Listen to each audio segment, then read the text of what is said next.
Ragip Soylu. He is the Middle East Eye's Turkey correspondent. Thanks so much for coming in. We appreciate it. Will this peace corridor, once established, will it keep Turkey safe, or are we looking at a devil is still in the details kind of situation because of the lack of firm details with this agreement with the United States? I mean, if it is realized as Turkey requires, yes, it can protect Turkey from the security threats that it perceives. But at the same time, as you said, there are no details, there are no concrete details, and it's a bit vague. And we have the Manbij roadmap experience, as you very well know, everyone who follows Syria knows, that the United States last year, June, promised to clear YPG out of Manbij, and it didn't honor its promise, saying, the agreement doesn't have these details that Turkey actually thought to have. So they're always using this kind of, excuses to not to honor the deal. So in this case, yeah, there are a lot of promises over there, but it's very, in terms of the meaning, large, and it's hard to square, right. Actually. Do you at least then see, in all honesty, the agreement that was reached yesterday, the step that was taken, it's encouraging, though. We are on the right track.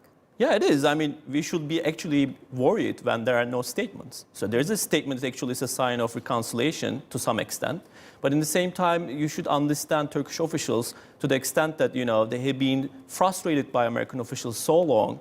And then there have been many agreements and many situations that the American officials didn't keep up their promises, from Manbij to the initial safe zone discussions in early 2011 and 2012. So they have some sort of caution. But at the same time, both sides, they don't want to lose each other, because there has been many repeated crises from S-400 to other areas, and now both sides trying to keep some sort of a stable relationship and trying to find out the middle way. And it will be very important to see what the American officials would bring up in the further discussions to decide the depth of the zone and the levels of control. When do you expect to see a zone created that is actually safe enough for the millions of Syrian refugees in Turkey to actually return home to? I mean, it's very hard to guess, as you can expect. But I mean, if the Americans keep up their promises and they actually establish a military operations center as soon as possible, then we can say that in a 1 year time, there might be a peace corridor that Turkey actually wants.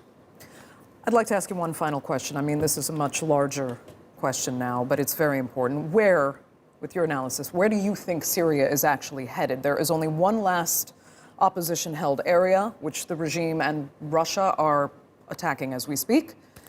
Is an end to this war nearing, and what form will it take? I think Russia is playing a long game. They're not looking for a short exit. And the Americans, on the other hand, they don't want to commit themselves, long enough to end this war. So it will be like, years of deliberations until Idlib might be lost to Syrian government, or Turkey basically seizes the northern Syria and trying to reconcile with Russia and the Assad regime and trying to find a middle ground. So it's very hard to forecast, but we can say that, there are years to end this war. Okay. Ragip Soylu, thanks so much for coming in. Thanks for having me. Appreciate it.